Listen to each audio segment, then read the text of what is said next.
have an honorable guest. This is kind of unannounced. We didn't know this was going to happen. We have... this is totally surprising. Jack, I think, Jack, because of your status, Jack, we have a really honorable guest. We have God on the line. God, are you with us? Yes. Okay, excellent. Oh, well, listen. My doctor. I think it's because of your... I mean, we've never had God call in before, folks. Anybody who's listened to the Animal Farm, this is the first time God's ever called. God, did you get a chance to listen to the Jack Blood show today? Unfortunately, I missed his show today because my internet connection went down. Oh, bummer. F***ing Verizon. Oh, listen, God, this is a family show, God. We got to be careful with it. We had to beep you there. So much for omnipotence. Now, Jack, do you have any questions for God? Yes, I do have a question for God. Okay, well, why don't you shoot it? Thumbs up or thumbs down, God? My eternal life. Uh-oh. Why not? Oh, well, I guess he's got to, we'll try. I'm actually not really sure about that. Let me ask Satan. I'll get back to you. Oh, my goodness. What do you think, God? Are we going to heaven for what we're doing, yes or no? No way. Okay. All right, well, there you go. Jack, any other thoughts for God before we let him go? Because this is obviously getting out of hand now. I do have one very important question. Is David Shaler the Messiah? No. Okay. Oh, boy. We cleared that up once and for all. God, any last-minute thoughts before we continue with the important stuff? Yes, actually one more thing. Okay. 9/11, a total inside job. Okay, listen. See? We just had God. If you don't believe God, then what do you believe? I mean, listen, that's just ridiculous now. Okay, thank you, God, for calling in. Appreciate it, and obviously because of Jack Blood. Moving right along here, Jack, I'm not sure if you've seen some of the Fox News clips, really trying to justify it. Specifically, we're talking about the police beatings. There's been several incidents now. It seems to come in waves, not just threes, but like sixes at a time. But it seems to come in waves now where these police beatings get caught on tape. And we had the one in Lower East Side Manhattan where literally this guy's on the ground. Two police officers are over him. One's monitoring it, and one guy has that metal club that I told you, Ben. They were bashing his shins in with this metal club, which basically can break bone easily. He is beating the ever-loving hell out of his shins. It comes out of his hand. He gets it. He keeps beating him. And on top of that, Fox News on the O'Reilly show with one of the Fox, O'Reilly basically interviews one of the Fox hosts, and they're trying to justify this. Check this out. You have to do these stories. I don't like to do them because there are always extenuating circumstances in these videotape, gotcha, police things that we don't know about. In fact, you uncovered one today. We're going to talk about that. This is the really, one of the very many attractive blondes that has a show on Fox News because obviously the Fox News is just a celebrity gossip nonsense show. But listen to how she tries to justify this. Yeah. But then there are situations that Americans have to see. O'Reilly's almost trying to set this up as well. This might be one of those things that we can't defend. The first one is a beating in New York City. Pick it up. Yeah, it's on the Lower East Side of Manhattan, where two cops encounter a guy who they say was drunk, who they say they were trying to stop from entering a park, who they say attacked them with an umbrella and then started beating them with his fists, something this guy adamantly denies.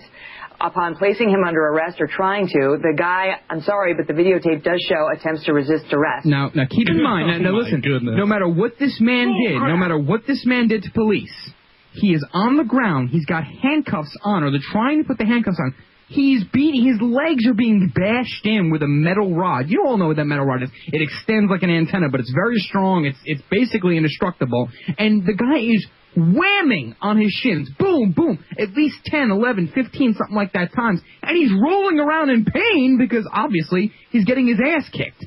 These guys are under strict instructions to protect their guns when someone's arms are flailing about, when they won't let them put the cuffs on them. They've got to watch it. 10% of cops who are killed all year are killed by their own firearms. So they can't take any chances. Now, again, this man is on the ground on his back.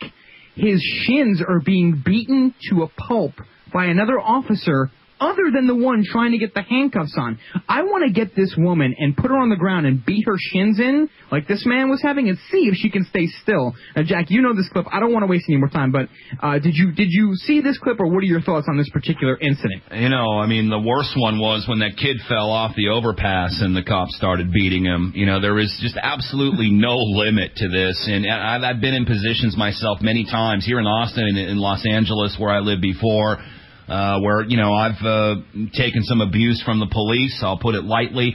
I think everybody should get out there and send your local cops, your local sheriffs, whatever, to people like Jack McClam at Police and Military Against the New World Order, or people like Sheriff Richard Mack, and educate them on exactly, what their duties are. But the problem really becomes, when you're putting out ads on billboards, you're paying these cops $20,000 a year, you're hiring cops as fast as you can with Homeland Security money, federal money into local jurisdictions, right? And they don't have the right training, and they don't train them the right way. It's not the same as where the cop, you knew, he lived in your neighborhood, he was a third or fourth generation police officer. We've got a lot of policemen that listen to our show, good people that really want to, try to get this information out to their fellow cops. But it's kind of our job to, get that dialogue going, to talk to our police, to give them some information, to know exactly what their duty is, to know that this isn't acceptable behavior. Otherwise, it's just going to get worse.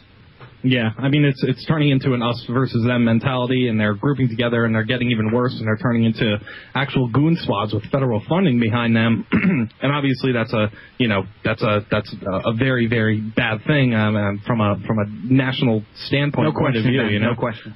Yeah, so we really do want to go out there and just say no to mercenary, steroid-ridden cops. Thank you. Absolutely. Coming up on a break, ladies and gentlemen, we'll be right back. AnimalFarmShow.com is the website. Stay tuned. We pride ourselves on the high moral standards of our program. And I mean that sincerely. We don't resort to sex or crime or violence or drinking on the program. Yes, we are talking Jack Blood. 512-646-1984 is the number to reach us. Or you can drop us an AOL instant message, Animal Farm Show, all one word. Jack, you had mentioned a case where in Georgia, because Georgia is now, or a certain city in Georgia is now under martial law. And what happened there, you were saying? You're talking about Arkansas, but you've got Georgia on your mind, obviously. Go ahead, cue it up again. Hit us again. Go ahead. Yeah. Georgia. Oh, man. Sing it. Wow. Oh, gosh. Just an old sweet song. Everybody. Got Georgia on our mind, folks. It's in Arkansas.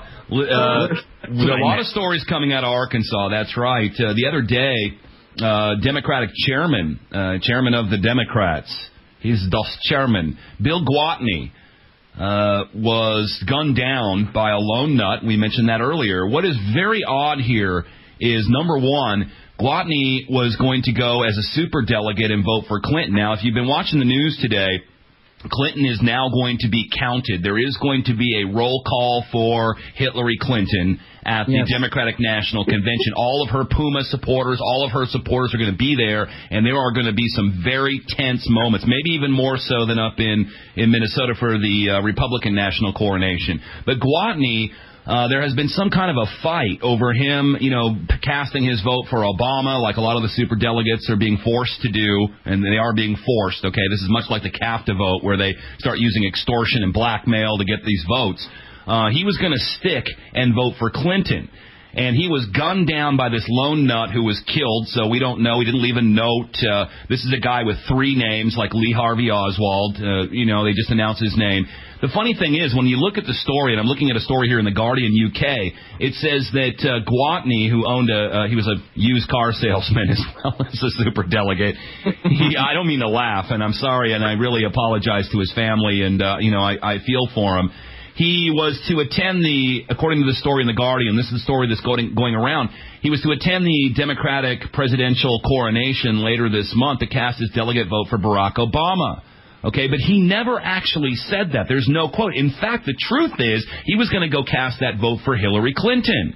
So all of a sudden he's gunned down, and then it's reminiscent. If you remember back, there was a shooting incident or a gunman incident at the Hillary Clinton headquarters, I believe, in New York, just about 8 months ago. I think these people are really getting rough with each other, and you don't want to, a message, if Obama's listening tonight, the long-legged pimp, if he's listening tonight, and I know he listens to the Animal Farm show, and if he's listening, don't mess with the Clintons, okay? He who shoots last shoots best in this, just like in the elections. He who hacks last hacks best. But I think Gwatney could have been gunned down by an element of the Obama murder team, which is now summing up to be almost as poisonous, almost as murderous as the Clinton murder machine or the Bush murder machine. But these are the people we're about to vote for. We could have had Ron Paul. We got these people with their own hit squads, these thugs out there, who are killing each other.